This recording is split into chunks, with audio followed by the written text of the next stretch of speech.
Bos días a todas as presentes, as que quedamos, polo menos, unha lástima que non estea todo o mundo, pero están en corazón, sei no seguro. Eu son Mariña Varela, directora do CIN da Mancomunidade do Salnés.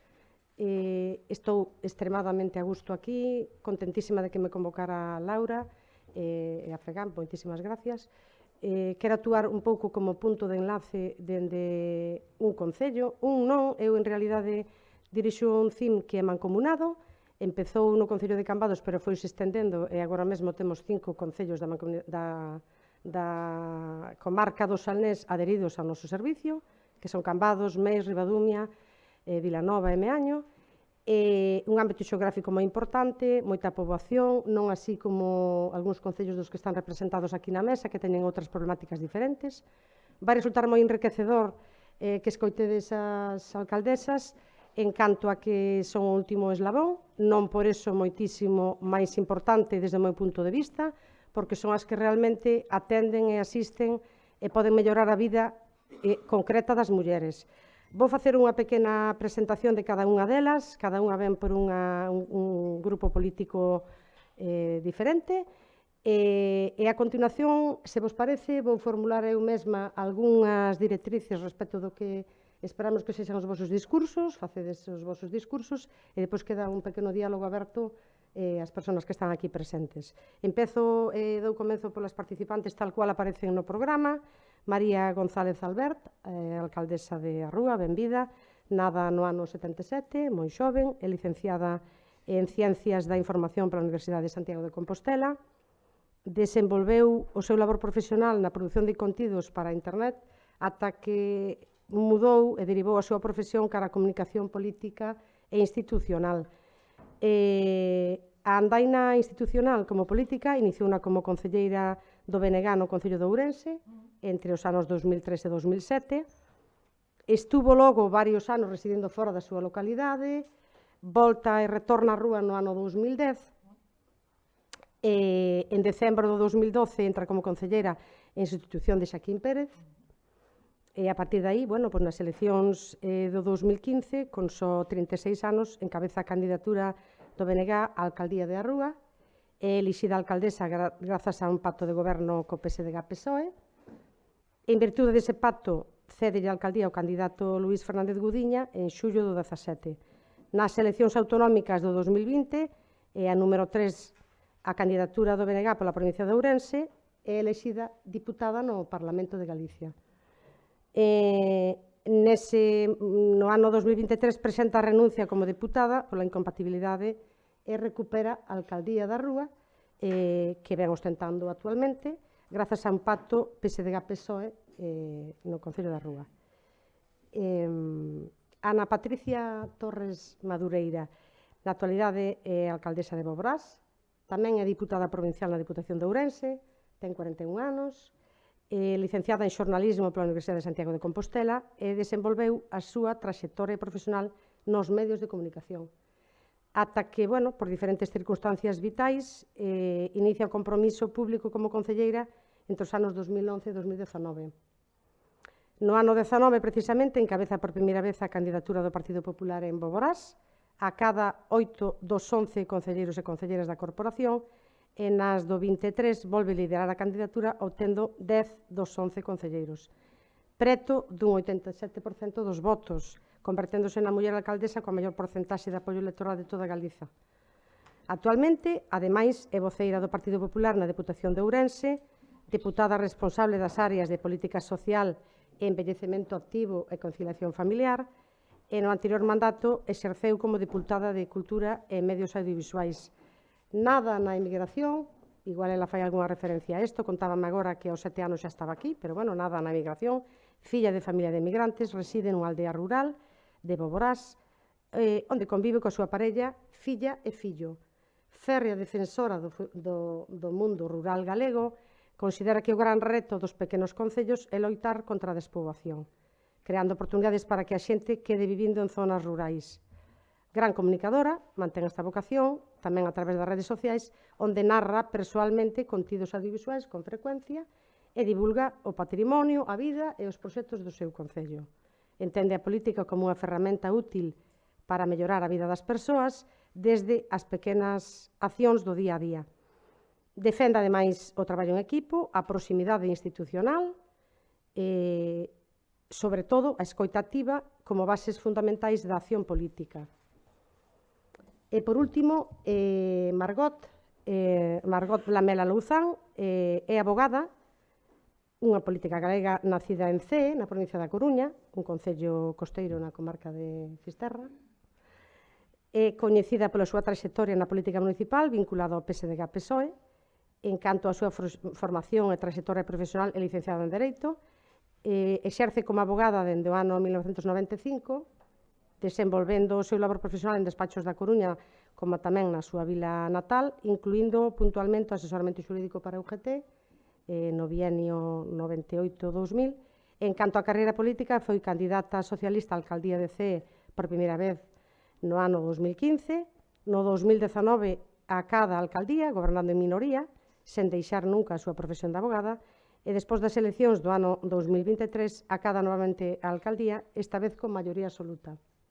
Douvos paso agora, efectivamente, non sin antes deixar un pouco encauzado o debate, como falábamos antes no café, transmitíndovos dúas ou tres cuestións fundamentais. Unha delas, xa que vos puxo deberes todo o mundo aquí e sodes as encargadas de que realmente as mulleres dos vosos concellos vivan mellor e embellezcan mellor, sobre todo. Como facedes para fixar poboación, sobre todo os concellos máis rurais, que tendes 4.000 habitantes, creo, sobre 2.000. Bueno, 4.000 e 2.000. Cee ten un pouco menos problema, pero como facedes para fixar poboación? Sei que, no teu caso, unha dos pilares fundamentales do teu mandato é fixar poboación. Que porcentaxe, se conocedes ese dato, tendes de cotizacións, avanzaba o antes, de pensións non contributivas, respecto de pensións contributivas, digo desglosado por sexos, que cantas mulleres cobran unha non contributiva e cantos os homes o fan? Imagino que non hai moitas mulleres, polo que eu coñezo nos concellos nos que eu traballo, na maioría das pensións non contributivas son as mulleres. Un pouco ese dato, non? Que pensións máximas hai? Bueno, algunha de vos comentábame que hai o sector da pizarra é importante, hai cotizacións equitativas, pero, bueno, tocar un pouco ese tema. E sobre todo, a nivel municipal, como sodes capaces de trasladar a problemática que todas mulleres que estamos aquí conocemos de resolver efectivamente un envellecemento digno, non quero aportar unha nota pesimista, quero reconocer que estamos, que xa chegamos, que levamos tempo aquí, que iso é unha obviedade. A cuestión é como, estando, como podemos permanecer con poder, permanecer con xubilación digna e con envellecemento activo, non? Hasta o último momento das nosas vidas. Non esperar, non é cuestión, é unha cuestión moi cercana, moi mundana, pero, bueno, outro día eu estaba nun velorio, nese velorio había moitas mulleres maiores viúvas e algunha máis en tono distendido para distender un pouco o ambiente, decía e recoñecía que agora iban a cobrar a pensión de viudedade todas e como que se reconfortaban. Chamoume moito a atención, poderosamente, é frecuente, e podemos asegurar, eran cambados as mulleres, hai un matriarcado moi potente, as mulleres son tan traballadoras ou máis que os homes, sin embargo, esa parte non está moi resolta. Refiro máis cotizacións. E un pouco avanzo vos estas ideas, sen prexuizo de que despois as persoas presentes vos fagan algunha pregunta para cerrar un pouco o coloquio. Xa vos dou paso, igual polo mesmo orden, María González Albert, e a continuación Ana Patricia e despois Margot. Ben, pois moitas gracias, bon día a todas e tamén ao único chico que nos queda na sala. O primeiro de nada quería dar as gracias a FEGAM por esta campaña, que xa se falou antes, pero creo que é unha campaña que atina moi ben no obxecto que pretende poñer en valor e ademais eu creo que seguro que o trasladaron así porque a nos chegou que era unha campaña moi boa, así o repito. Inda que a mesa esta está titulada Novas políticas de igualdade para a transformación das entidades locais e un pouco enlazando co que decía Mariña, aquí Mariña, a ver se me equivoco. Eu quería partir un pouquiño do marco real que vivimos os concellos, por menos un concello como o da Rúa, de pouco máis de 4.000 habitantes, efectivamente, e nos que temos, como tú tamén dicías, moitísimos deberes, pero moi poucos recursos, en xeral. E o feito de que os concellos teñamos moitos deberes e moi poucos recursos, e ademais de todas as competencias que ademais nos van aumentando ano tras ano, encima asumimos competencias que non nos son propias, polo tanto temos que tamén facer un esforzo non só económico, que tamén, sino de xestión de competencias que, como digo, non pertencen aos municipios. É verdade que toda esta situación eu creo que pode facer ou pode levarnos a unha inercia na que as políticas de igualdade poden quedar nun segundo plano, pola propia inercia do día a día, igual que quedan en segundo plano outras moitas cuestións. Entón, o primeiro que quería dicir é que moitas veces hai que facer un esforzo activo porque as políticas de igualdade nun concello, evidentemente falo do meu, nun concello que ten moitísima actividade, que ten unha serie de servizos, que eu sempre digo que a Rúa, para ser un concello de 4.000 habitantes, ten moitos máis servicios que moitas cidades que nos rodean, por lo tanto, temos unha necesidade de xestión moi evidente, e a cuestión da igualdade tes que mantela na xenda dunha forma proactiva, porque senón se esquece inevitablemente. Non? Tamén porque non temos persoal específico, e enlazando un pouco co que decías tú tamén, na Rúa non existe ningún persoal específico que se dedica a temas de igualdade, nós non temos CIM, hai un CIM na capitalidade comarcal, que neste caso é o Barco de Valdeorras, que non está mancomunado con nós, o que decías tú, as nosas usuarias se trasladan elas ao CIM cando teñen unha necesidade de servizo, polo tanto, aí tamén entran en xogo dificultades de transporte, dificultades de comunicación que temos non só coa capitalidade do país, coa capitalidade da provincia, sino tamén coa capitalidade da comarca que aglutina os principais servizos, non só do CIM, sino tamén hospital comarcal, servizos administrativos como Facenda, as oficinas administrativas da Xunta de Galiza, etc. Non? E esas son dificultades que tamén xogan. Eu creo que unha ferramenta de intercambio como esta é moi necesaria, porque temos poucas ferramentas de intercambio, de poñer en común as problemáticas e tamén as solucións que atopamos desde os distintos concellos, que hai veces que hai concellos que atoparon solucións a problemas que tú non ves, e o feito de poder poñelas en común moitas veces axuda moito máis que o que ven unidireccional, non desde arriba, sino eso, a comunicación e a posta en valor das iniciativas de cada quen eu creo que é fundamental. Entón, por enlazar as dúas cousas, non? O que eu traía máis ou menos preparado e o que decía tamén Mariña, eu creo que os concellos temos un papel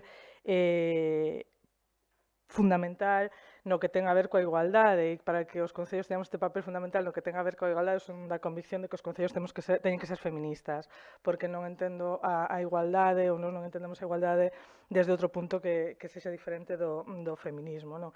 Entón temos un papel fundamental na loita contra o patriarcado, na promoción da igualdade, e tamén exixindo mudanzas legislativas e sociais que son fundamentais para concellos que son a norma no noso país, porque temos poucas cidades en Galiza, non? E temos poucos concellos de máis de, vou baixalo moito, de máis de 15.000 habitantes, hai moi poucos concellos, na provincia de Ourense só a cidade ten máis de 15.000 habitantes, os tres concellos que veñen por detrás, que son Verín, o Carballiño e o Barco de Valdeorras, andan por menos de 14.000, os tres, non? Por lo tanto, bueno, subí un pouquiño, non? Pero aí andan os tres aí, andan pelexando sempre a ver quen ten un pouco máis e un pouco menos, non? En todo caso, somos unha provincia absolutamente rural, e nese contexto, por exemplo, a Rúa, que é unha vila moi pequeniña, de só 4.000 habitantes, se considera vila, non se considera rural, non? Porque o que temos na contorna pois, é todavía máis rural. Pero nese contexto, como digo, con esa escaseza de recursos e un exceso de competencias impropias, ao final nos desde o Concello o que intentamos é facer políticas o máis transversais posibles, quer dicir que a mirada de xénero, que a mirada feminista aplique a todas e cada unha das políticas que faz desde o goberno municipal. Dentro, como digo, da realidade económica e organizativa na que te moves, co personal que tes, cos equipos de goberno que tes, que normalmente é xente que ten outras labores que son as que o sosteñen, que a xente nos concellos pequenos non vive da política por termo xeral, non? Entón, compatibilizan a súa labor profesional con un traballo pola sociedade que fan nos tempos, nos momentos que poden. Entón, nos desde a rúa, como focalizamos un pouco o que decía tamén Mariña, nas cuestións de fixación de poboación, un pouco tamén neste contexto de busca de igualdade. Nos fixemos ou estamos a facer, creo eu, un moi bon traballo na achega de vivenda pública. Este país é unha cousa moi curiosa, polo menos eu falo da comarca que máis coñezo, que é a de Valdeorras, na rúa temos hoxe máis de 1000 vivendas baleiras. Sin embargo, non hai vivendas no mercado de alugueiro. A xente pon as vivendas á venta, pero non as aluga. Entón, hai un déficit absoluto de mercado de vivenda para alugueiro cando nós temos necesidade desa vivenda. Entón, aí o Concello fixo un traballo, primeiro, de adquisición de vivendas, de arranxo desas vivendas e de posta en valor desas vivendas a través dunha ordenanza municipal que regula o acceso á vivenda social de propiedade municipal, tamén vivendas de emerxencia social para casos excepcionais, que tamén ten unha duración no tempo determinada. E eu creo que son a política na que temos que seguir avanzando porque é unha necesidade real e é moi sorprendente ver a cantidade, casi todo mulleres, ou teño que dicir que as vivendas que temos agora todas están ocupadas por mulleres, ou ben mulleres maiores cobrando pensións ou algunha nin pensións. Hai unha delas que non ten nin sequera unha risga neste momento, non está cobrando neste momento absolutamente nada, e logo máis solteiras con distintas problemáticas, algunhas de violencia, etc. Eu creo que esa cuestión da vivenda é importantísima.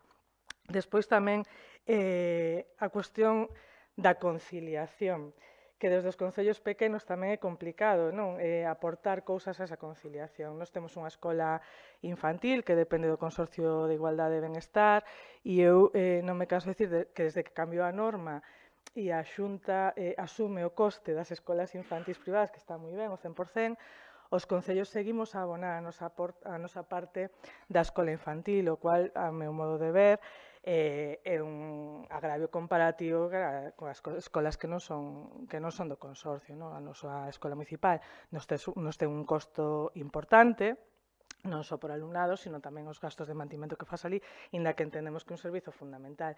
Igual que temos unha ludoteca que tampouco non cumple cos criterios de ludoteca da Xunta, entre outras cousas porque atende a nenos dunha franxa de idade demasiado grande. Nos collemos a nenos desde que entran na educación reglada, en cuarto de infantil, e os temos hasta que marchan de sexto de primaria. Por lo tanto, temos un rango demasiado grande a uns precios irrisorios que evidentemente non cubren en absoluto, xa non digo salarios, sino simplemente o material, pero tamén entendemos que é un servizo fundamental. E igual que eso, facemos actividades extraescolares que non están a facer as AMPAs ou os propios centros, entón o Concello fai moita actividade extraescolar casi reglada durante todo o curso, temos complementos de... eu creo que é unha cuestión fundamental. Eu de nena viví nunha casa na que traballaba a miña mai e a mí non existía nada desto, evidentemente. A mí me atendían os meus avós porque os meus avós podían. Ahora, meu fillo non ten avós, entón, se quere que a súa mai poda estar traballando no mercado laboral, ten que haber servizos deste tipo. Despois, o noso Concello intentamos facer moito traballo de alfabetización digital para mulleres, sobre todo, tamén para homes, pero sobre todo para mulleres maiores, cuestións moi básicas, pero que intentar eliminar esa brecha digital que existe hoxe, que para as mulleres do rural eu creo que é moito máis grande incluso que no urbano. Intentamos incluir cláusulas sociais na contratación pública, ali onde se pode, non en todas as contratacións se pode, pero naquelas nas que sí que se pode, sí que facemos. E logo alguén que falou antes tamén falaba de cidades e vilas para mulleres, que os espazos públicos estean pensados para mulleres, cousas tan básicas como iso. Creo que somos un concello non creo que haxe un concello en toda a provincia de Ourense, sempre digo que ten máis bancos que o Concello da Rúa, porque cada 100 metros temos bancos para que as mulleres que van coa compra que poidan sentar e que poidan facer os seus desplazamentos, que habitualmente as mulleres maiores non se desplazan en vehículo, ali van andando, entón que poidan facer esas paradas, que a iluminación sexa correcta, este tipo de cuestións que son importantes sobre todo para as mulleres. Polo tanto, nós como intentamos fixar poboación a través desto, de servizos municipais e de unha calidade de vida que eu creo que na rúa é moi alta. Tendo en conta que somos unha comarca que estamos lonxe de todas as cidades, coas complicacións evidentes que eso supón. Temos moi malos transportes, tanto por estrada como por ferrocarril. A chegada do AVE á liña de Verín, que está moi ben para moitas cousas, a Valdeorras a deixou fora do mapa. Polo tanto, as nosas conexións hoxe para vir a Compostela son casi 4 horas en tren. e en autobús unha compañeira que tuvo que levar o fillo a Vigo a unha xestión este luns, pois levoulle 4 horas menos cuarto ir a Vigo, non? Un tránsito que en coche leva 2 horas e se fora un tren de alta velocidade, pois levaría moitísimo menos, non? Entón, tendo en conta que o gordo non depende de nós, no que sí depende de nós, intentamos facer o que podemos. E nós estamos a ter, non sei se pasa no resto do país, pero ahora estamos a ter un aporte moi grande de poboación migrante, que era unha rareza ali. Nos fomos sempre unha comarca moi migrante, como moi emigrante, vamos, como supoño que casi todo o resto do país, salvo zonas moi industrializadas, non? E agora estamos a vivir un proceso inverso e xente de todas as partes do mundo. Na rúa hoxe temos o 14% da poboación nacida fora do Estado español. É unha barbaridade para o noso país. Estamos a traballar con asociacións que teñen un traballo xa contrastado de moitos anos con este tipo de poboación, axudándoos na tramitación dos seus papéis, tamén na integración social. Bueno, un traballo importante porque nós queremos que toda esta xente que o 14% de 4.000 habitantes é moitísima xente. É moitísima xente. Que aparte de vivir na rúa, que sexan veciños e veciñas de verdade na rúa, non? Que esa integración non estea só no papel, no padrón municipal, sino que fagan parte da realidade da nosa vila. Iso tamén pois require moito traballo, verdad? Despois, no que ten a ver coas pensións, nós temos unha comarca, efectivamente as pensións máis baixas son de mulleres, eso é así. É verdade que nos últimos 30, 40 anos a muller se incorporou moitísimo ao mundo, sobre todo industrial, tamén de servizos, pero na louxa traballan moitísimas mulleres. Dentro da louxa teñen os mesmos traballos que falábamos antes? No, os mellor pagados na louxa son de homes, pero hai moitísimas mulleres traballando na louxa. Moitas con máis enfermedades laborais que os homes, porque as que traballan nas naves casi, bueno, son máis mulleres que homes. E logo moita xente no sector vitivinícola. A xente da xeración, pois da miña sogra, por exemplo, empezaron a cotizar na agraria cando xa tiñan unha idade na que alguén lles explicou que había que cotizar na agraria para poder ter unha pensión, pero as pensións da agraria son as que son e non se corresponden en absoluto co traballo que desenvolveron esas mulleres non só na viña e no campo, sino evidentemente na casa, que este será outro melón que un día abriremos, que porque o traballo na casa non se valoriza, pero a nivel económico, quero dicir, non? Porque sin eso non se sostén nada.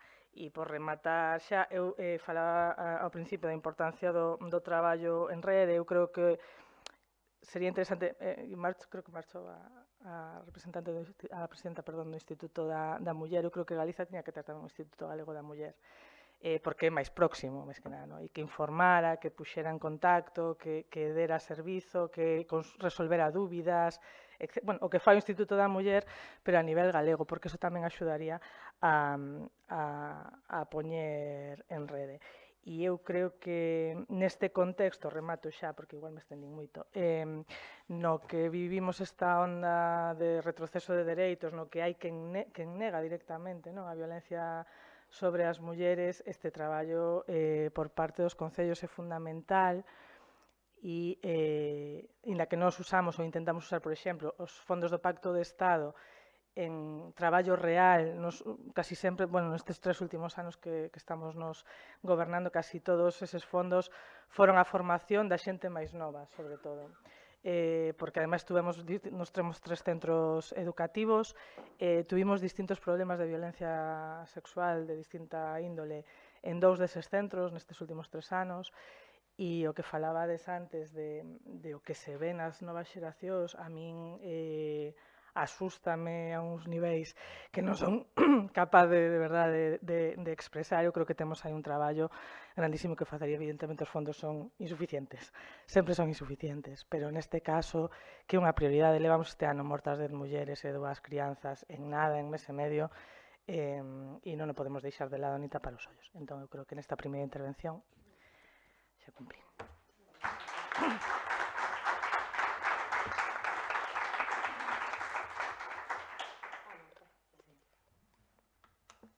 Bueno, bo día a todas, bueno, tamén ao alcalde de San Xoán de Río, que veu, bueno, tamén os técnicos que están aquí, que son, neste caso, homes.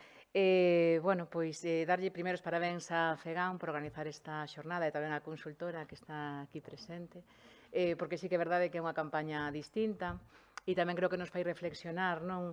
Pensar como cando éramos nenas e pensábamos estar pois como alcaldesas, non? Eu a verdade que non, eu quería ser xornalista, esforceime para estudiar xornalismo en Santiago, que ademais era difícil acceder, traballei como xornalista hasta que a vida me deu este cambio, entro en política. E a verdade é que o xornalismo encántame, pero tamén me encanta a política local. Eu creo que é a política máis bonita que hai, sen duda, na que podemos axudar os nosos veciños directamente e na que podemos cambiar moitas cousas pois dende o noso lugar. Non? Sí que é verdad, como decía ela, que temos moi poucos recursos, estamos casi sempre inventando cousas para poder subsistir e facer cousas, porque ao final os veciños tamén che demandan, e a medida que nós facemos, ainda demandan máis, a veces parece que son insaciables, non? Pero sí que é certo que é moi complexo poder levar a cabo pois, ese tipo de accións, porque non temos recursos, e esa é unha realidade. Entón, hai 2 anos, que aquí hai compañeras miñas que tamén foron comigo, fomos todas xuntas a Europa, dímonos conta que Europa desconoce por completo o rural e desconoce por completo a política local. E moitas veces creo que se fan políticas dende despacho, é dicir, sácanse ordes de axudas que non responden para nada ás nosas necesidades.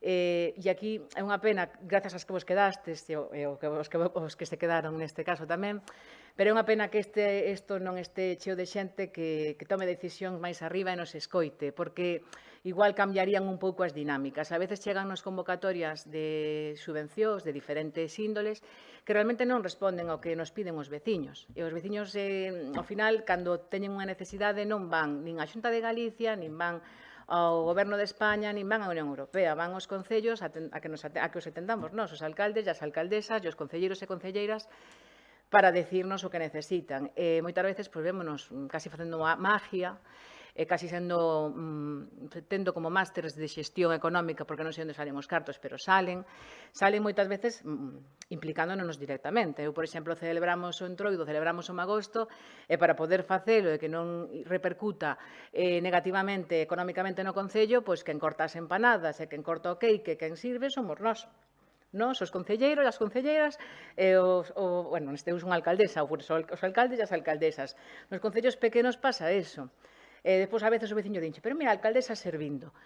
Non pasa nada. De feito, o noso modelo é que nos temos que servir ao povo, non? É que queda claro que é así. Pero pasa moitas veces porque, se non o facemos así, non podemos dar ese punto de encontro no Magosto, do Entroido, outras festas, para que a xente se xunte e faga, a final, comunidade, que é importante. Entón, sí que reclamo que dende outras administracións que nos escoiten, que falen con nós, que nos pregunten que necesitades, porque moitas veces, se tuveramos máis capacidade, máis autonomía económica, poderíamos facer moitísimas cousas máis. Eu, con respecto ao tema de que, xa me salía un pouco do guión, porque así entramos un pouco no que tú dices, como podemos facer para que as mulleres estén millor no noso territorio? Eu creo que a educación é fundamental. A educación é fundamental porque a maioría das nosas mamás e dos nosos aboas dedicáronse a coidar.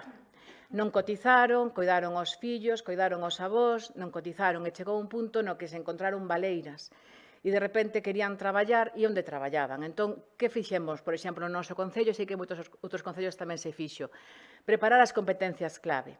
Competencias clave que despois daban lugar a que puderan acceder a certificados de profesionalidade. E, de feito, hai un sector que é fundamental, que é o dos servizos sociais, o do SAF, que están aí, e son mulleres, maiormente, no meu concello está mancomunado, pero a min corresponde 20 traballadores na axuda a domicilio, e teño 20 persoas que son 19 mulleres e un home. Pero que moitas delas empezaron a cotizar unha vez que entraron a traballar no SAF. E traballar no SAF non é só que coticen, é independencia económica. Creo que é fundamental que a muller teña independencia económica para poder ser libre. Porque moitas veces incluso hai mulleres que non puderon tomar decisións nas súas vidas persoais importantes, non se puderon separar ou tomar decisións, incluso soportar moitas veces situacións de violencia no domicilio por falta de independencia económica. Entón, creo que é fundamental que nos centremos en formalas e en darlle oportunidades, ben sexa a través dos servizos sociais, do turismo ou de corresponda. E despois iso vai un pouco ligado ao que tú preguntabas. Eu non teño datos de cantas persoas teñen pensións non contributivas, pero está claro que son as mulleres, porque incluso no campo optábase porque cotizara o home e a muller non cotizaba e traballaba igual moito máis. E a xente despois, a emigración tamén por iso eu nacín na emigración, dipoño porque é unha realidade. O meu concello é un concello eminentemente de emigrantes. A xente estaba, pois os homes que xeralmente estaban no estranxeiro, mandaban cartos, a muller estaba aquí cuidando dos fillos, dos avós, dos pais, do marido, sin cotizar, e cuidando da terra, ademais, sin cotizar. Entón é importante, pois eu creo que a formación, a educación, que eduquemos a xentes novas no tema da igualdade e as novas oportunidades laborais. Eu creo que ahora mesmo hai moita demanda de traballo, creo que é fundamental que sigan formándose, que sigan entrando ao mercado laboral as mulleres, que teñen moito que ofrecer, porque efectivamente non van ter que depender de cobrar a viudada do home, é dicir, non van ter que necesitar que o home desaparezca para que elas podan ter independencia económica, e iso creo que é moi importante. En ese sentido tamén é verdad que hai políticas que se fan no tema da conciliación, que nós, por exemplo, como Concello, o meu anterior alcalde, que, por certo, naceu en CEE, era médico no Concello, era unha persona que sí tiña moito perfil social, precisamente porque era médico. Recordo cando eu entrei de concelleira que lle plantei facer un programa de conciliación, díxome que sí, pa diante, pero había concelleiros homes no noso grupo que dicían, vasme sacar daquelas 20 e pico mil euros da área de obras para conciliar? E dixen yo, por sí, porque iso é unha inversión. Hoxe por hoxe tivemos sorte de que foron mellorando as políticas de igualdade e que co plan corresponsables prácticamente se subvenciona o programa por completo. Pero iso sí que fixo que moitas mamás puderan, e digo mamás por qué? Porque as que suelen coidar son as mulleres e as que suelen reducir, como se dicía antes, a xornada son as mulleres e as que suelen pedir os días libres para poder facer cousas son as mulleres. Entón, o feito de ter un programa de conciliación fai que moitas nais podan traballar libremente e ter un soporte cunhas persoas que coidan os seus fillos e que podan acceder ao colexio, volver e ter libertad, e creo que é fundamental. Entón, nós daquela non sacamos da partida de inversión, sacamos da partida de inversión para invertir. E ao final o tempo deu-nos a razón porque o colexio foi a máis e iso foi moi positivo porque eran políticas que os pais necesitaban para poder levar a cabo. E despois, outro tema que quería comentar para xa non alargarme moito máis e darlle paso a outra compañeira, é o tema de gobernamos mellores as mulleres que os homes. Eu creo que non é unha cuestión de sexo, é unha cuestión de capacidade, non? Pero sí que creo que nós temos que demostrar moitísimo máis. É dicir, a nós elíxennos e temos que demostrar que valemos. Estades todas aquí e sabédelo. Pero é verdad que unha vez que demostramos o que valemos, a xente apóianos. E aquí eu teño compañeiras, que está, por exemplo, a alcaldesa de Porqueira, que ademais foi elexida a mellor alcaldesa rural de Galicia no Congreso de San Xoán de Río, a alcaldesa da Bola, voume referir da miña provincia, lóxicamente, que levan moitísimos anos sendo alcaldesa, e iso é porque a súa poboación reconoce o seu traballo. E despois estamos unhas que chegamos máis tarde, como a alcaldesa de Ríos e eu, que levamos menos tempo, pero que a población tamén nos está apoiando. No meu caso, pasei do 64% no primer mandato, ao caso 87%, está claro que a xente apostou por a política que facía, neste caso unha muller, cun grupo detrás, no que somos neste caso 10 concelleiros, 5 mulleres e 5 homes, non temos que cumplir, en este caso, a lei de paridade, porque somos un concello de menos de 5.000 veciños, pero si é certo que, bueno, deuse así o caso. Nos 4 primeros puestos de saída nas listas somos 3 mulleres e un home, bueno, somos 5 e 5, e sí que, bueno, facemos un traballo importante, sobre todo por dignificar a vida da xente do rural, que creo que xa ahora que teñan as mesmas oportunidades que a xente que vive no ámbito urbano. De momento nada máis, continúa a compañeira.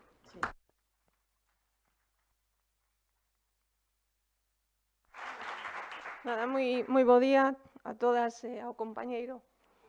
En primeiro lugar, é un prazer compartir esta mesa redonda con dúas compañeiras alcaldeas, un privilexio como Dere Mariña e un agradecemento especial a FEGAM pola invitación de un xeito moi agaremoso para Patricia Vilán.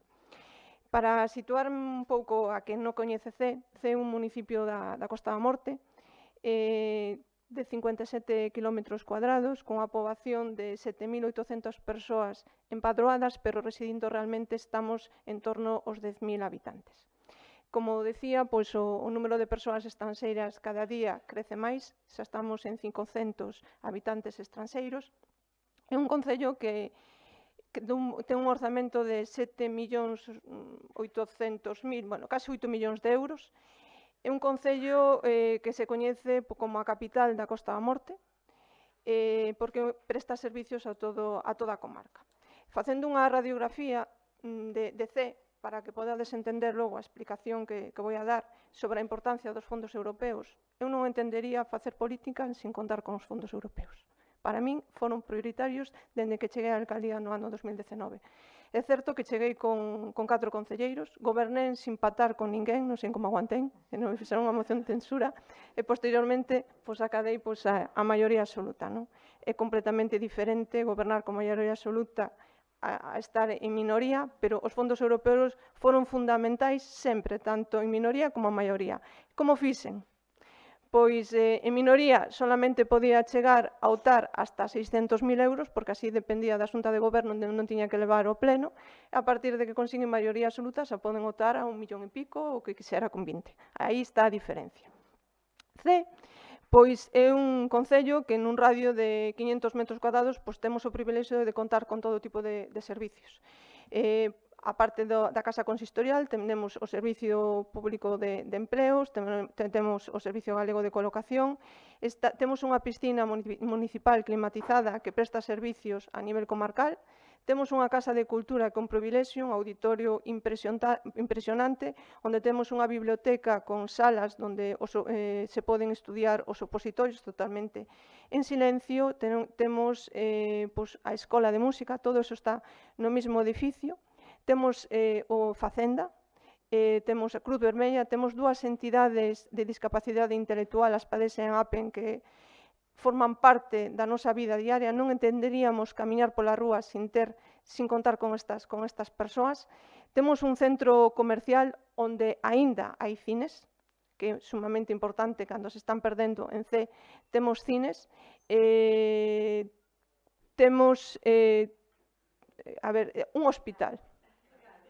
Me estaba esquecéndome de hospital. Un hospital comarcal con un montón de especialidades, 4 centros educativos que son un dos piares fundamentais de C. A cultura, a educación e a sanidade son os piares fundamentais de C. A parte temos 2 escolas unitarias e unha escola infantil que neste ano tivemos que abrir a 4ª aula. Europa para nós é unha ferramenta. E considero que cando falamos de igualdade temos que decidir se queremos que sexa un departamento ou realmente unha forma de goberno. Para nós, para min, para o proxecto que represento, pois a igualdade non é unha política sectorial, é un principio estrutural que atravesa orzamentos, urbanismo, economía local, coidados, sanidade, educación e cultura. Se queremos falar de igualdade real, temos que falar de cuidados, sin dúbida. O servicio de fogar en C, o SAF, cando eu cheguei á alcaldía no ano 2019, estaba en 170.000 euros. Agora superamos 800.000 euros. 80 usuarios e a maioría, evidentemente, son mulleres. Isto non é un dato técnico, é unha decisión política, porque cando reforzamos o SAF, pois estamos liberando tempo, estamos reducindo desigualdades e estamos profesionalizando un sector altamente feminizado. Como dixen anteriormente, o incremento das aulas da Escola Municipal de Infantil. Ora temos 4 aulas, 235.000 euros de investimento, de 160.000 son o que temos que aportar ao Concello. Impulsamos o servicio de madrugadores, e os campamentos, actividades de conciliación.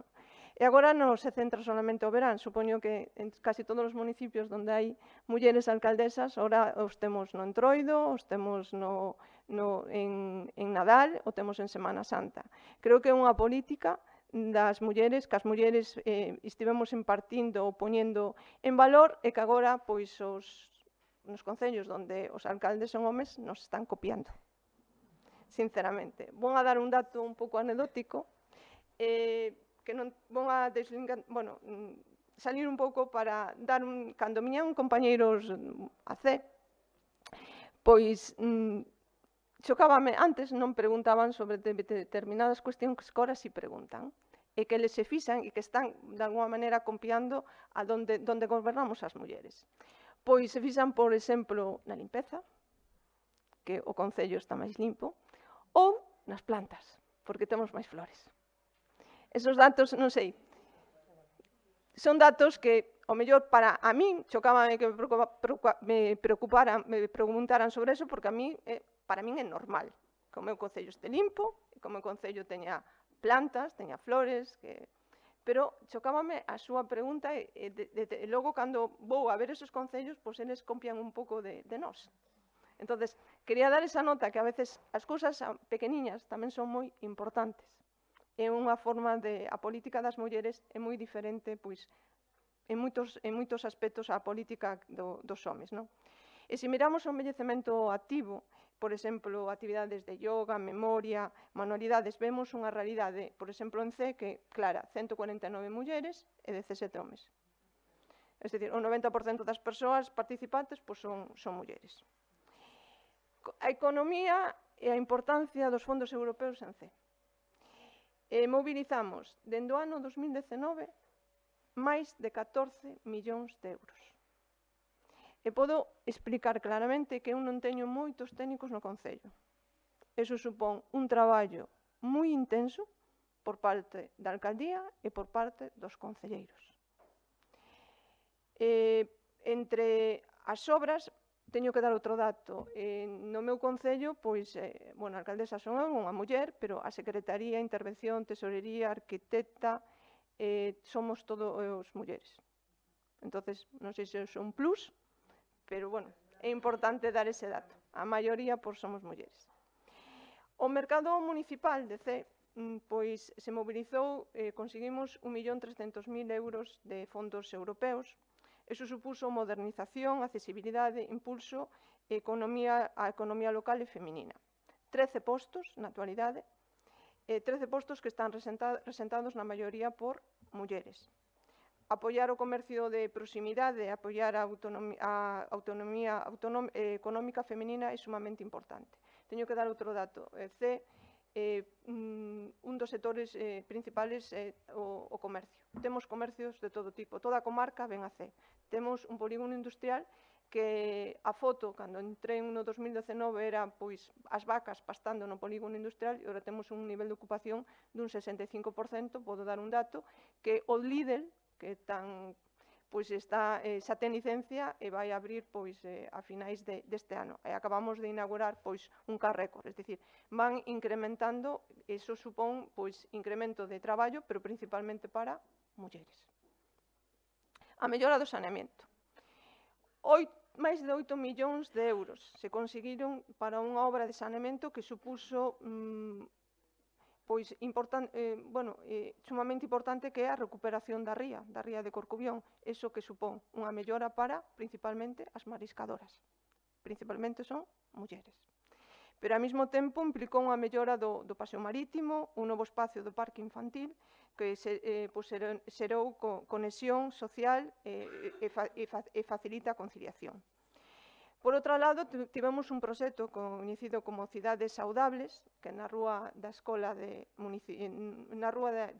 C, máis de medio millón de euros, que foi subvencionado ao 100% con fondos europeos. O cuarto proxecto máis valorado de España, que supuso, que non é importante realmente o recoñecemento sí, sino o impacto.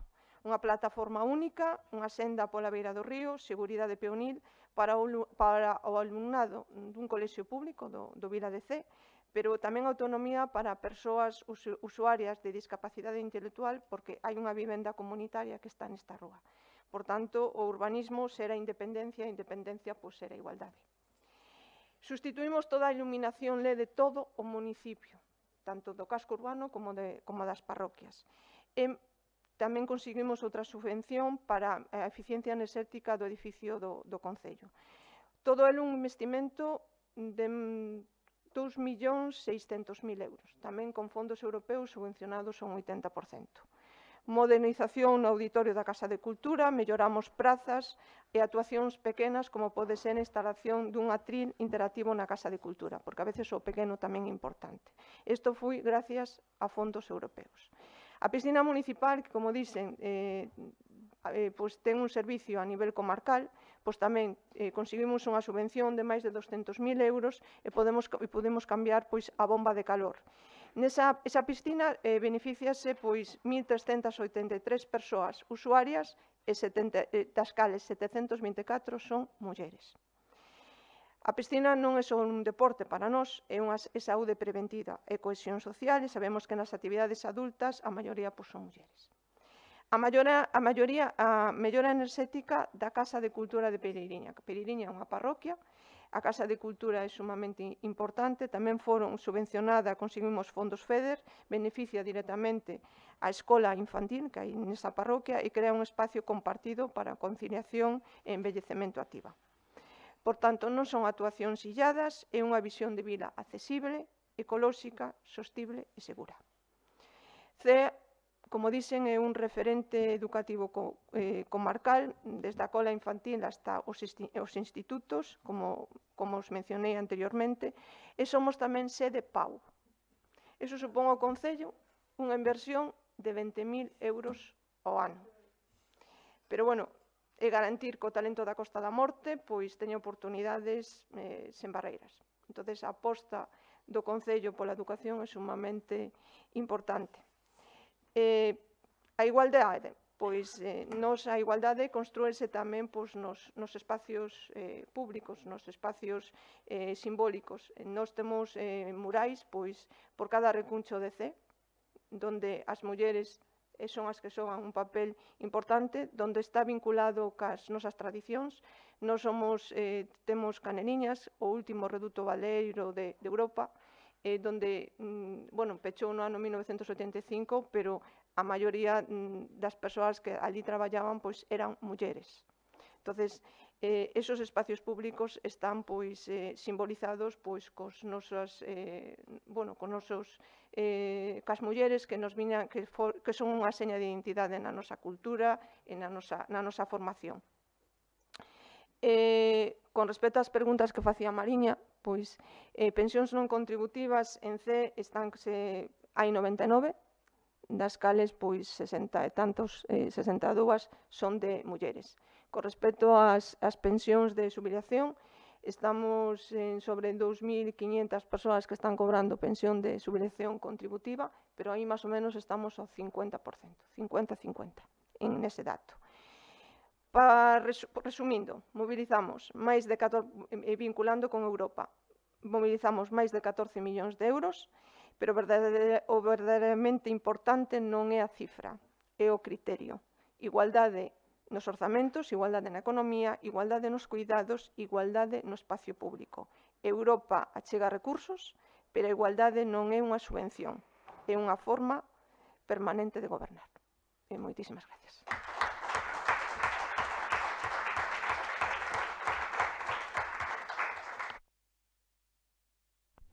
Quero agradecer no nome da FEGAM todo o vosso traballo, está casi todo dito, moi ben expresado, e con moitísimo traballo detrás, constame, polas dificultades engadidas. Se alguén quere facer algunha suxestión ou ben pregunta, queda un pouco aberto o diálogo e a continuación damos remate ao acto.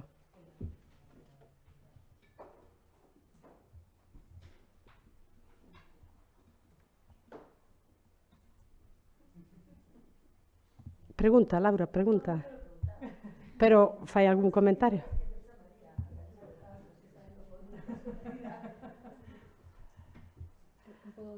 Sí, sin duda. A alcaldesa de CEE é que me parece que vivimos realidades totalmente distintas, porque están aquí alcaldesas, compañeras miñas do rural, e creo que coincidides. Nós non tuvemos acceso a ese número de fondos, nin de lonxe, non sei se é por población, igual é por población, non creo que sea por falta de capacidade económica, porque eu, lóxicamente, poño en valor os funcionarios dos concellos, fan un traballo encomiable, porque somos poucos, eu non son funcionaria en este caso, pero os meus traballadores son funcionarios, son poucos, e sacan o traballo dunha maneira increíble, e dedicanlle horas incluso fora do seu horario, polo que lle queren ben o concello. Entón, sí que considero que, por un lado, hai que facer unha discriminación positiva de cara ao rural, e a veces os fondos non limitalos tanto a temas de poboación, porque ao final non damos chegado a eles.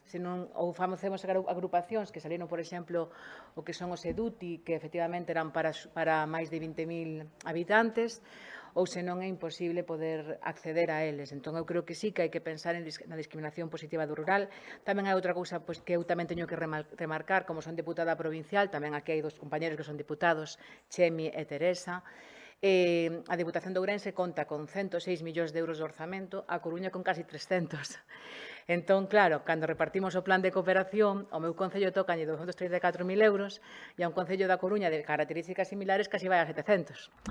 Entón, claro, cando tú tes que cofinanciar un montón de subvencións, pois moitas veces non podemos cofinanciar, porque non temos recursos para poder facelo. Entón, a nosa provincia ten menos capacidade económica e, por tanto, eu creo que tiñamos que ser discriminados positivamente a hora de conseguir fondos e creo que é fundamental que se teña en conta eso, porque senón é imposible poder competir e poder darlle a igualdade aos nosos veciños se non temos as mesmas ferramentas e, neste caso, nos temos moitísimo menos recursos económicos e está a compañera aquí que é da Rúa que pode dicir, nos temos moitos menos recursos que a calquer concello do resto de Galicia, é dicir, xa a provincia de Lugo ten 30 millóns de euros máis que a provincia de Ourense. Entón, iso pois é importante remarcarlo e decilo, porque senón non é tan fácil gobernar un lado como noutro. Nada máis, gracias.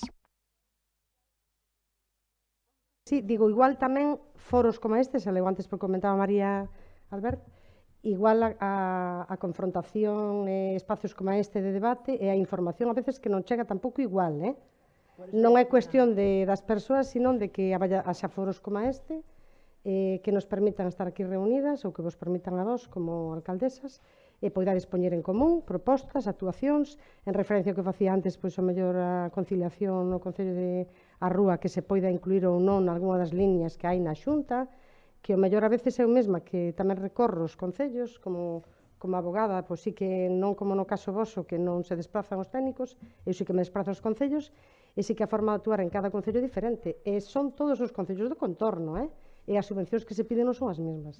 Entonces, a veces faltan espacios como este, que podamos poñelo en común, incluso de diferentes partidos políticos, pero que a idea mesma, a finalidade a mesma, o camiño o mesmo, o recorrido e a onde queremos chegar tamén.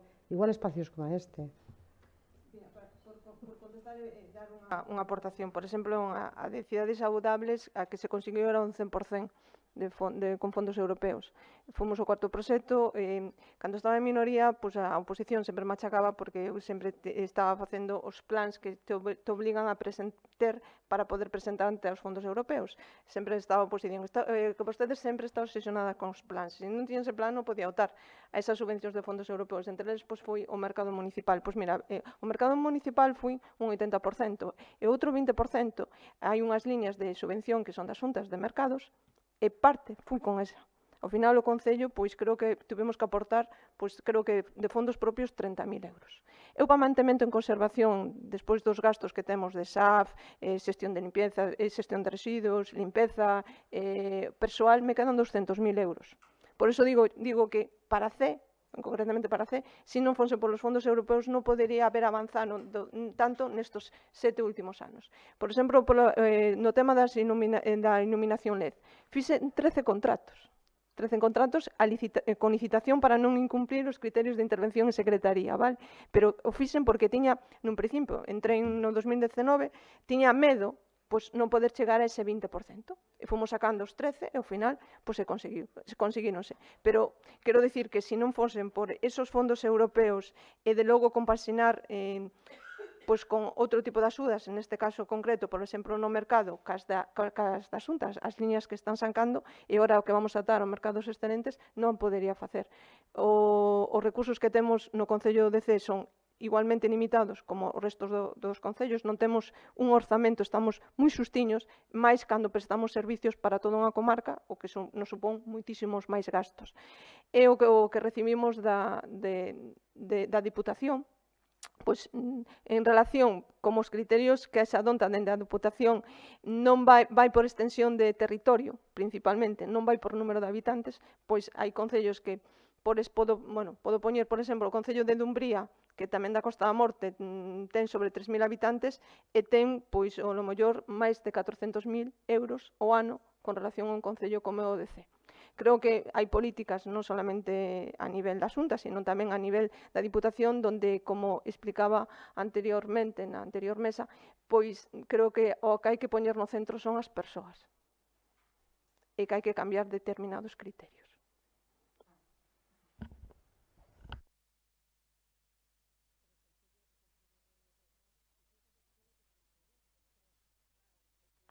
Se vamos a eso, nós temos casi 100 km cuadrados de territorio, un montón de carreteras, o lixo, que agora asumiu a Diputación, gracias a Dios, e xa non sacou eso, porque a xente, eu diña que poña 60.000 euros a maiores para pagar o servicio do lixo, agora asumiu a Diputación e asumiu o coste por completo. Entón, temos que prestar un montón de servicios que teñen un coste grandísimo. O SAF, por exemplo. O SAF implica que as persoas que se desplazan hai que lle pagar a kilometraxe. Claro, claro, por supuesto, pero quero dicir que ese é un coste engadido que non se paga e que non se costea na axuda. Entonces, claro, ese gasto no meu concello pois a mellor é maior que nun ámbito a mellor rural, que a mellor a persoa desplázase camiñando, por poñer un exemplo, no urbano, porque nunha cidade pois a mellor fan o servicio e van a pé. Entón, claro, é que nós temos moitísimos gastos derivados tamén desa dispersión, que tamén é un dos criterios que se utilizan a hora de repartir fondos. Pero no noso caso, o criterio maior, que é o 50%, é o de población. Despois está o de extensión, dispersión, envellecemento activo e demais. Eu digo que sí que hai que reivindicar. Eu non lle quito valor, lóxicamente, o traballo que fan en C, por suposto, e, oye, que de verdad que o valoro positivamente e aplaudo que consigan así de fondos, pero nós moitas veces non podemos acceder porque as convocatorias nos limitan. Nos estamos facendo ahora unha axenda urbana, que tamén é unha inversión importante para poder acceder a fondos europeos, pero todo eso suman costes que, ao final, teñen que subvencionar externamente, porque senón un concello pequeno non é capaz de facelo. Eu conseguín uns fondos europeos do PRTR, 2.600.000 euros para un conxunto histórico-artístico, foron 84 en toda España, 4 en Galicia, e tuven que tirar dunha consultora de Madrid que, lóxicamente, cobrou, pero tamén nos guionizou totalmente para poder acceder a esos fondos. Obxectivamente, tiñamos moitos puntos, porque cumplíamos moitos criterios, e, lóxicamente, tamén estaba o traballo dos técnicos que fixeron un traballo fundamental no que é a redacción de proxectos para que puntuara. Pero para conseguir eso, pois é complicado, é dicir, eu creo que nos teñen que dotar de máis recursos porque senón a imaginación acaba se agotando, sinceramente. Creo que o rural, en ese sentido, teñen que mirar un pouco máis, en xeral, todas as administracións por el.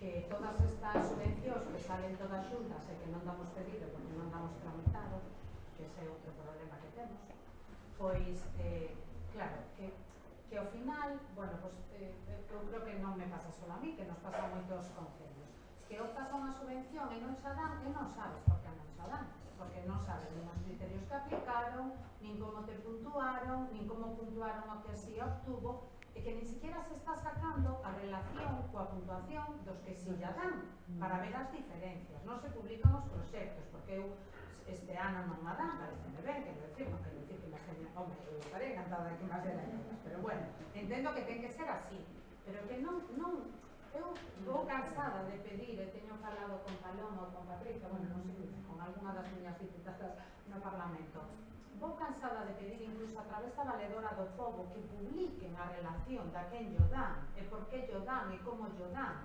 e nada. Entonces, claro, eso tamén, o sea, en certo modo, están nos coartando a nos, o noso poder, non, de financiación entón sorprendeme moito. Entonces, a mí a verdade é que me sorprende agradablemente que conseguir a todos esos fondos europeos, porque eu sempre me quedo co que tema de que os fondos europeos os consiguen só os concellos grandes, non é un pouco atónica, alégrome moito, porque eso se ve que ao final sí que tal, eu tamén conseguín algunha, non vou decir que non conseguira ninguna de fondos europeos, pero sí que me doi un pouco como nos están tratando os concellos. Están nos tutelando, que eso tamén o comentaba a alcaldesa de Boborás, que non sacan subvencións adaptadas ás nosas realidades de gastos. O sea, pois eu a eso añadiría que encima parece con nocturnidade e alevosía.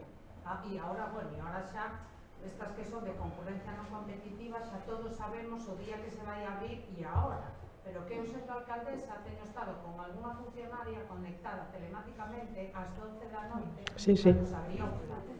Pois a mí eso pareceme denigrante.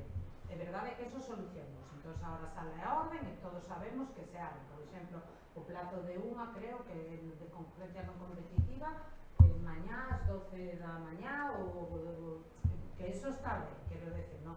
Pero claro, ao final a ventaxa que teñen os plans da Diputación, polo menos da miña Diputación, eu son diputada bueno, son alcaldesa de Guitiriz, que non dixen, sempre penso que todo o mundo me conoce, non é así, son alcaldesa de Guitiriz, na provincia de Lugo, teño un concello, o meu concello estáse mantendo por encima dos 5.000 habitantes grazas a todo o esforzo que facemos con temas de conciliación, que decía tamén María, importantísimo. Eu, bueno, tive a sorte de que dende o 2003 no meu concello solamente 4 anos houve un alcalde home, o casco que eso fixo que as políticas de conciliación se mantuveran no tempo, non se atreveran a quitalas, e eu que teño unha filla de 22 anos xa tuvo concilia madrugadores cando foi ao cole porque había unha alcaldesa.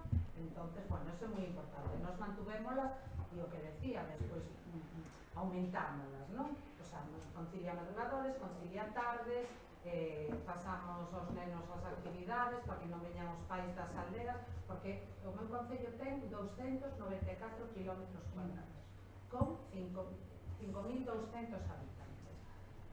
Tes unha suerte enorme que a Diputación xa recolleu o lixo, porque é enorme. O sea, pensa que se está añadindo a ese plan único 60.000 euros que se costaba, porque é así, é real. Eu teño feito un estudio do que me costa o lixo e costame 400.000 euros ao ano pola dispersión xeográfica que teño, pero claro, teño que ir a todas as parroquias vaciarles polo menos unha vez a semana os contenedores. Claro, pero para eso, o sea, agora nin rebaixa de Sogama, nin axuda, no seu momento había unha axuda da Xunta, nada. E claro, eu a veces síntome como tratada como se fose así unha ciudadana de terceira, non? Porque as subvencións, agora a Rede Natura, arregla unha fonte, pero mellor a fonte non é o que me están demandando os veciños, o mellor o que me están demandando é que poña as aceras todas accesibles, porque non as dou posto, non hai ninguna. Eu sou concello de Nacional 6, o sea, o meu concello é así todo o largo da Nacional 6. E teño a vía do ferrocarril, que non me vale para nada, como que pasa, porque tardamos, o sea, eu en coche tardo 30 minutos a Lugo, 35 a Coruña e 50 escasos a Santiago. Pois en tren todo non sobrepasa con creces o doble dese tempo, pero a vía condicionanos a vida. Claro, entonces ao final é verdade, aquí non hai naide que nos escoite, pero eu creo que todas as que temos un pouco de acceso, non? Nosotros todos temos compañeiros en outras administracións e tal, teñamos que trasladar eso no seu conxunto, teñamos que ser, eu cando estou con outros compañeiros alcaldes ou alcaldesas na miña provincia, independientemente do partido político que sexamos, todos temos as mesmas queixas e as mesmas necesidades. Urbanismo, estes plans que se aproban, levan a 6 anos a aprobarse, despois cando queres modificar algo é imposible. Claro, todas esas cousas. Entonces, agora mismo, o que máis estou botando de menos son subvencións áxiles e eficaces. Non para cousas que eles les parece que temos que facer, non. E iso é moi importante, e sobre todo que non nos tutelen tanto, que a mí o plan único que me dá a Diputación de Lugo, que son 440 e pico mil euros, pero é que me salvan, porque non teño que invertilos, non teño que contarles, eu invirto, se justifico, se non teño que decirles, porque estamos tuteladísimos. Usted tiene que decirme tener disponibilidad de terrenos, autorizaciones sectoriales, todo, y despois se lo doy. E despois, se non me gusta como lo hizo, aún le descuento algo. Claro, a verdade é que sí que é un problema moi grande, e eu sí que penso que non é que gobernemos mellor ni peor, porque é unha cuestión de capacidade, unha cuestión moitas veces de de práctica, de ir facendo cousas, como todo na vida, proba e error. Probas unha cousa, salenche mal, pois recapacitas e vas por outro lado. Pero sí que eu creo que as mulleres temos outros intereses, outras sensibilidades e vemos a vida dunha forma totalmente distinta como vemos homes. Entonces sí que se nota moito nos sitios onde gobernamos. Temos outras prioridades, vemos as cousas de outra maneira. E eu creo que iso é bom para casi todos os veciños e veciñas dos nosos concellos. Eu sou unha firme defensora das mulleres nas administracións, pero nas administracións onde realmente se manda, non así destas figurantes, non? Así que, bueno, nada, quería deixar esta situación un pouco en alto, encantoume escoitalas as tres, a verdade é que de todo se aprende, é maravillosos estes foros, porque todas tomamos nota e todas temos algo que aprender. Moitísimas gracias polo vosso tempo e moitas gracias por deixarme falar. Moitas gracias. Sí, sí.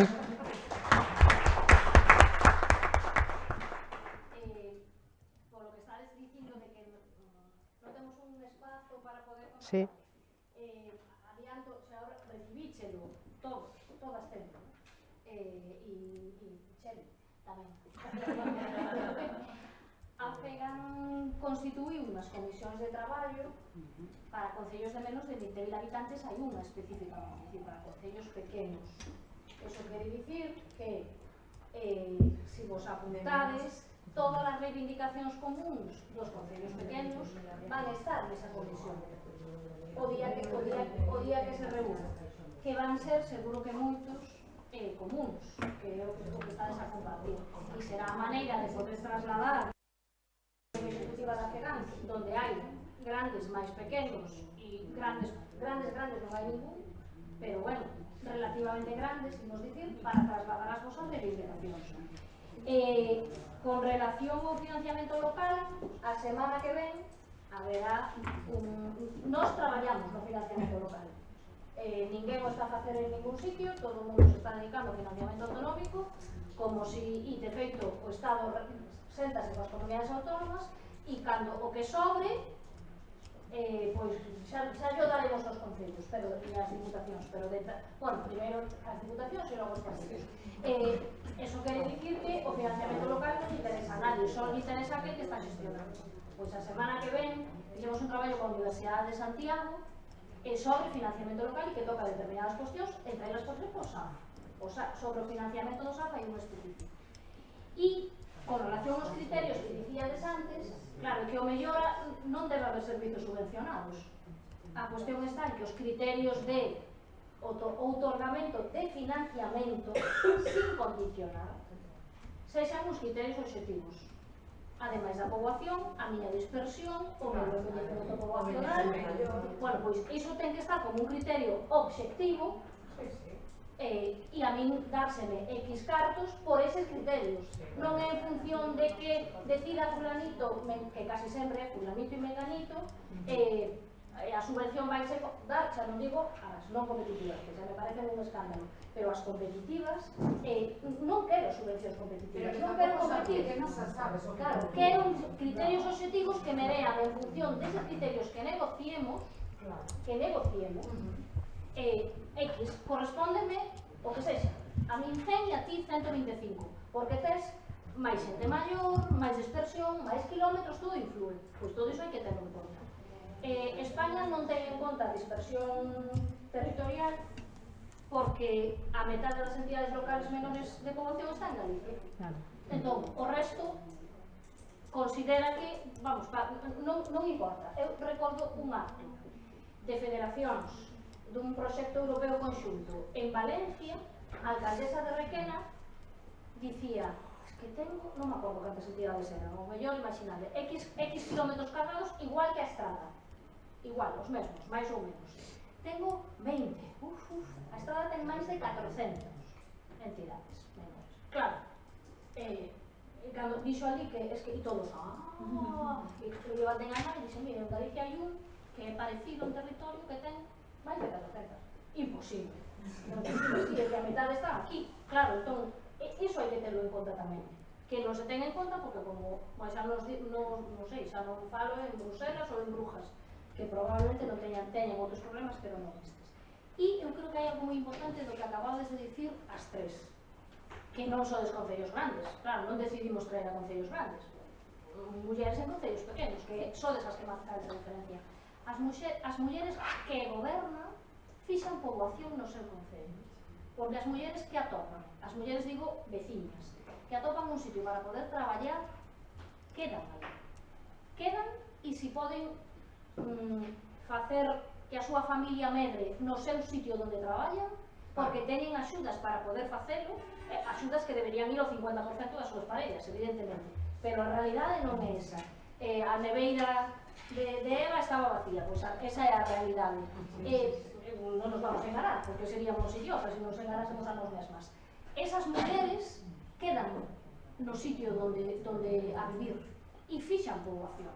Esa é a diferencia, ao mellor habería que facer algún estudo, igual que o de Volvo co cinturón, ou igual que outros, igual que cando as mulleres temos un ictus, que temos uns síntomas anteriores que son completamente diferentes aos dos homes e xa chegamos co ictus en riba, porque ninguén sabe que tiñamos determinadas cuestións relacionadas con ese ictus, pois o mellor habería que facer un estudo de aqueles concellos que manteñen a súa poboación gobernados por mulleres e aqueles concellos que reducen a súa poboación porque están gobernados por homes.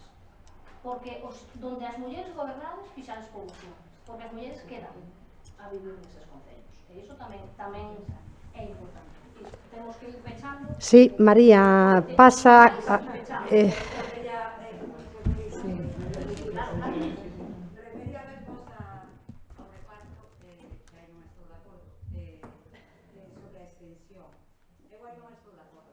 Vamos a ver, se non facemos, se fai o reparto tal como se está facendo pola extensión dos concellos, sí que é certo que hai moitos concellos pola extensión, sí, pola extensión, sí, pero non pola extensión, porque se está gobernando moitos concellos para os pinos, para os eucaliptos, para os carballos, etc. Que para eso xa están constituídas as comunidades de montes de Mancomún. É dicir, hai moitos concellos que son montes, e para eso xa teñen as comunidades de montes. Na nosa provincia hai concellos con moi pouquinhos núcleos de población, cando digo moi pouquinhos son 4 ou 5, que porque teñen unha extensión moi grande collen moitísimos máis cuartos porque era un concello moi pequeno, non? Que son, eu son a cabeza coqueira, 853 vecinos. Teño a mesma extensión que o concello da Coruña, temos 45 km cuadrados, a extensión é a mesma, pero a diferencia é 33 núcleos de población, pero sin embargo temos neste momento concellos na provincia de Ourense que teñen moitísima menos población que Porqueira, a lo mellor 400 vecinos con 300 kilómetros ou 200 kilómetros cuadrados que lóxicamente doblan ou triplican o presupuesto que lle dá o plan único da Diputación de Ourense a ese concello. Cando se van a visitar esos concellos, o que ves son 4 núcleos de población. Entonces, tampouco me parece xusto, porque estamos falando de montes que, ademais, suelen estar moi ben administrados por esas comunidades de montes, bueno, moitos deles sí, os que eu coñezo, bueno, ao menos por os que eu estou falando neste momento, por esas comunidades de montes en Mancomún. Entonces, a min tamén estar gobernando moitas veces se está dando cuartos para eses eucaliptos, eses piñeiros e tal, eu penso que debemos de gobernar, e aí que o pacto, como decía a alcaldesa de Cee, que me parece unha frase pues que ven moi ben para a forma de gobernar que temos as mulleres, que as mulleres para nós o centro son as persoas, que penso que é algo que nos diferencia dos homes, con permiso de Chemi, porque Chemi penso que é distinto neste caso e o demostra cada día. E aquí tamén quería facer que, bueno, o outro día falaba dese famoso solteiro de Cristano, que se ven falando desde fai moitos anos, e que decíades antes que non vos gustaba a expresión. É certo, pero a mí tampouco me gusta, porque creo que xa rompimos moitos. Pero sigo dicindo que nos queda o último por romper, que o que penso que é máis difícil o que se refería antes Eva, a anterior ponente, donde están aí todos os homes apiñados, e é que o que non nos deixan chegar, e falo sobre todo da política, me parece que tamén nos outros ámbitos, e é que é casi imposible romper. O último dos últimos, e vemos que aí que é casi imposible de chegar. E acabamos de ver nestes últimos días, a onte ou antronte, unha muller ben importante e ao final é moi raro que unha muller chegue a ese último dos últimos postos arriba de todo. Non sei que pasa, pero a unión esa masculina fai que se chega unha muller fai antes de tempo ou xa directamente que non cheguemos. E despois tamén encontramos, e aquí non sei se tenemos a razón ou non, que cando as mulleres chegan tamén moi arriba, quizás sean as maiores enemigas que temos, dependendo como sea. Bueno, esperai, dentro do noso somos dos, eu vou falar do noso e do meu. Cada un fala do seu.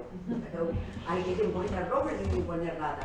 Ás veces, dentro do noso e do meu, ás veces, non sempre, por supuesto, porque aquí teño grandes compañeiras e encantadísima e, bueno, e moitas máis que non están, pero ás veces tamén se dan eses casos e eses atropellos.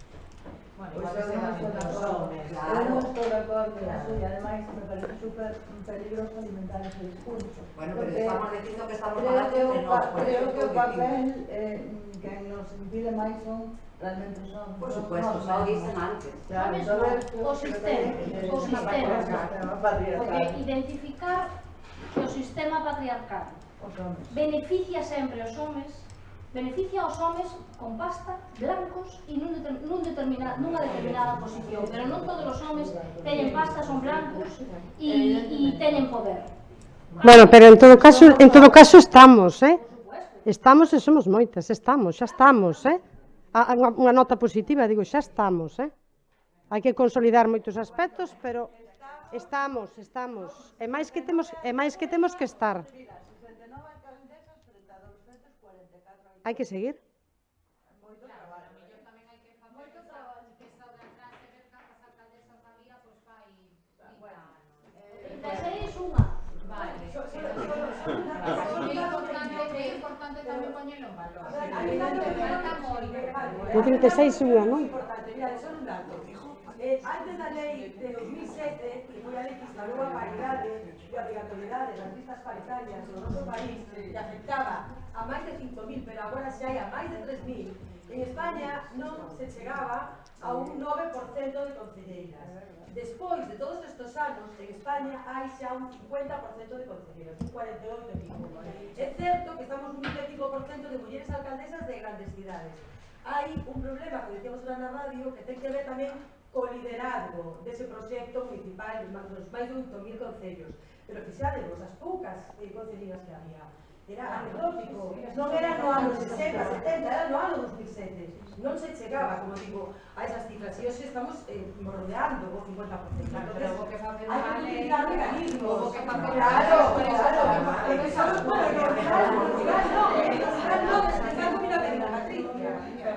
No rural non é obligatorio e, sin embargo, tamén fixeron un efecto. Ao final é un efecto rebote. Non te planteas facer unha lista donde non... Non, pero así que verdade, que votacións.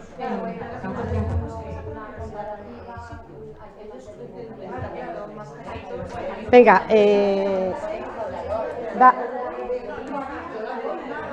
María, damos paso.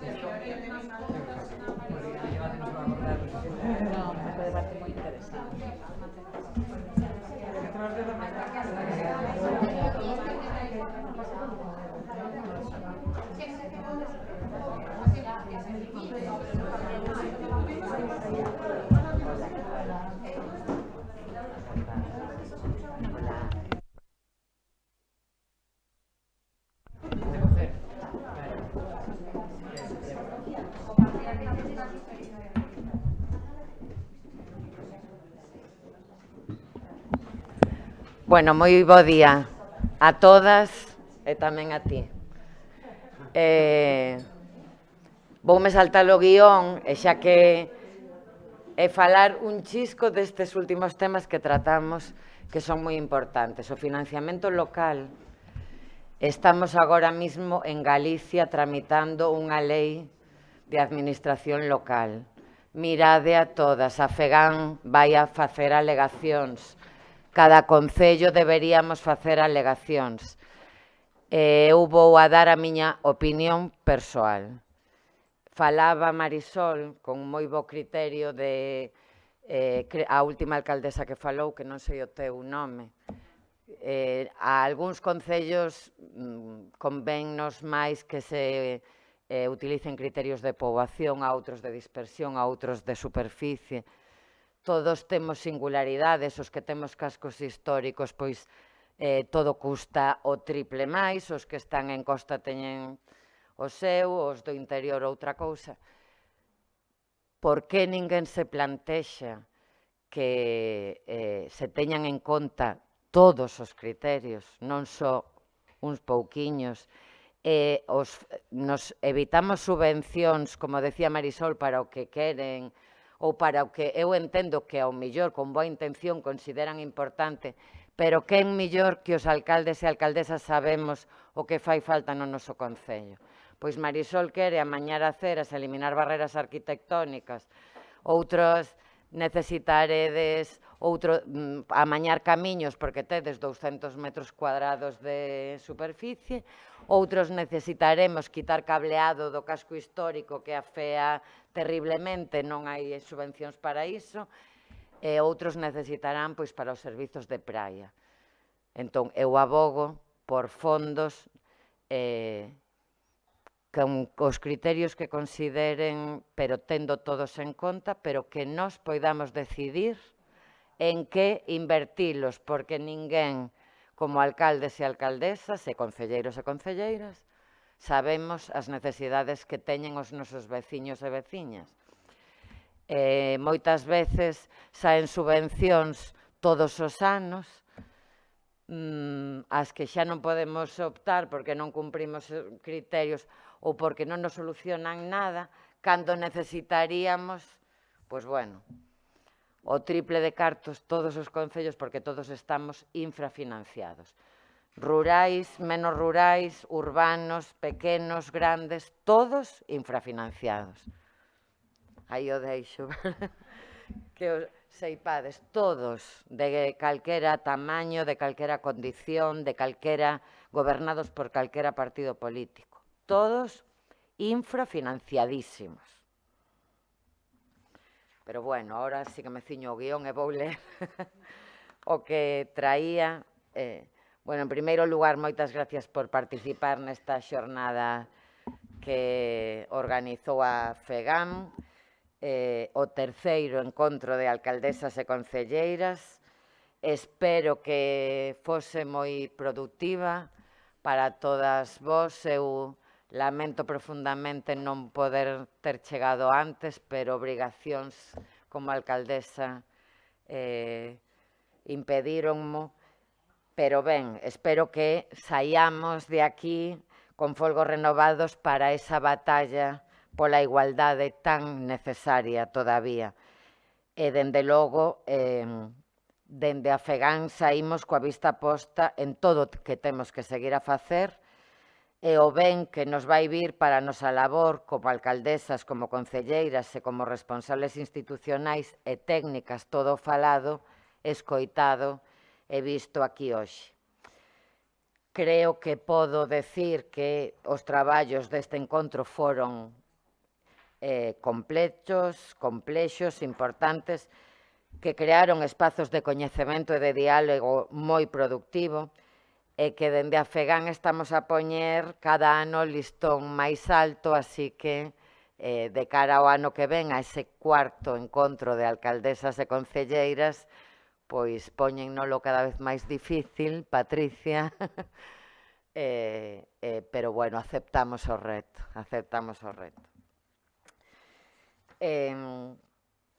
A pesar de todos os avances que hoxe se abordaron e moitos que seguro quedaron sin abordar, non podemos relaxarnos.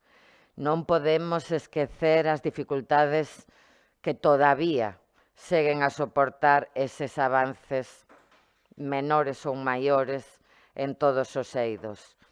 Podo citar algún, persisten brechas relevantes, por exemplo, no eido económico e laboral.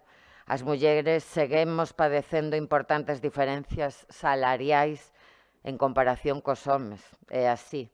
Segundo a enquisa de estrutura salarial de 2022, na década 2012-2022 a brecha salarial reduciuse en 6,83 puntos. Importante, sen dúbida, pero inasumible todavía, dende o noso punto de vista. Por tanto, pon de manifesto a necesidade imperiosa de máis políticas públicas como a promoción de plans de igualdade, a elevación do salario mínimo interprofesional ou a subida das pensións para seguir avanzando nesa reducción. Ou outro dato que vos vou a dar. A feminización da pobreza segue a ser unha realidade. Arredor de 6,6 millóns de mulleres en España están en risco de pobreza ou de exclusión social. E a pesar de que houbo avances e de que o Observatorio da Pobreza, Desigualdade e Exclusión Social di que a taxa de pobreza descendeu 2 puntos no ano 2024 respecto ao 18, e tamén di que na última década tanto homes como mulleres reduciron esa taxa de risco de pobreza ou exclusión social, non se reduciu en igual medida. A taxa feminina reduciuse nun 3,8 puntos, pero a masculina en 5 puntos. Por tanto, segue a ser insuficiente. Estes datos poñen de manifesto que necesitamos seguir impulsando políticas públicas de coidados, de conciliación, de loita contra esa pobreza ou de emprego digno para que impacten de xeito directo e positivamente nas condicións de vida das mulleres. Creo firmemente que é unha evidencia que cando se fai así, cando se actúa pensando en igualdade, se protexen os dereitos e se defenden os dereitos de todos e de todas, pero fundamentalmente as que realmente avanzan somos as mulleres. É imprescindible no ano 2026 que as mulleres elixan libremente participar ou liderar a sociedade no ámbito público, tamén no ámbito privado, no eido económico, no eido social, en calquera eido. Reforzar a protección e a prevención contribúe, entendo eu, de xeito decisivo a combater todo tipo de violencia contra as mulleres, e non falo, que tamén, pero non falo só xa de violencia física ou psicolóxica, que son as máis manidas. Falo tamén de violencia social, económica, digital, vicaria, de todo tipo. Cada vez son máis, tamén en Galicia, decíamolo agora, as experiencias de políticas locais que se configuran dende este enfoque e confirman que cando se inviste en programas sociais e de igualdade ben deseñados e avaliados, mellora a situación das mulleres e facilita o seu acceso a oportunidades de desenvolvemento persoal e profesional. Son moitos os concellos que foron abanderados coa posta en marcha de áreas de igualdade e de loita contra a violencia machista, ou que puxeron en pé observatorios de igualdade, políticas públicas avanzadas, consellos municipais de muller, dando espazos á participación das veciñas e do movemento feminista. Pero, insisto, continúa a ser insuficiente. Sin ir máis lonxe, vemos como nos últimos tempos nos enfrontamos a novos retos, porque hai quen nega estas desigualdades, hai quen nega a existencia de violencia machista ou pretende poñerlle outros nomes ou malos apodos, diría eu. Isto supón un grave perigo para seguir avanzando cara a igualdade plena e un claro intento de reverter os avances conseguidos. A pesar de que o índice de igualdade de xénero do 2024 do Instituto Europeo de Igualdade de Xénero confirmou que España se mantén como o cuarto país máis avanzado en igualdade de xénero dentro da Unión Europea, só por detrás de Suecia, Dinamarca e Países Baixos. E aquí vou facer un speech, non sei como estará o resto, porque se somos o cuarto. Pois a igualdade efectiva entre mulleres e homes en Galicia e en España segue a requerir, insisto, segue a requerir de maiores esforzos para eliminar unha discriminación formal, existente, innegable, e tamén enormes esforzos que garantan condicións materiais que permitan o exercicio real dos dereitos. Iso precisa, ademais, políticas públicas activas, orientadas a reducir desigualdades e a fortalecer a cohesión social nos nosos concellos e provincias. Remato lembrando o reto que dende o municipalismo galego asumimos ao comezo deste período, o de acadar a paridade nas corporacións e nas alcaldías nas próximas eleccións de 2027. Falaban hai uns minutos de que agora casi chegamos ao 50% en concellerías, pero en alcaldías estamos no 26-27%, me parece. Por tanto, moi lonxe desa paridade real.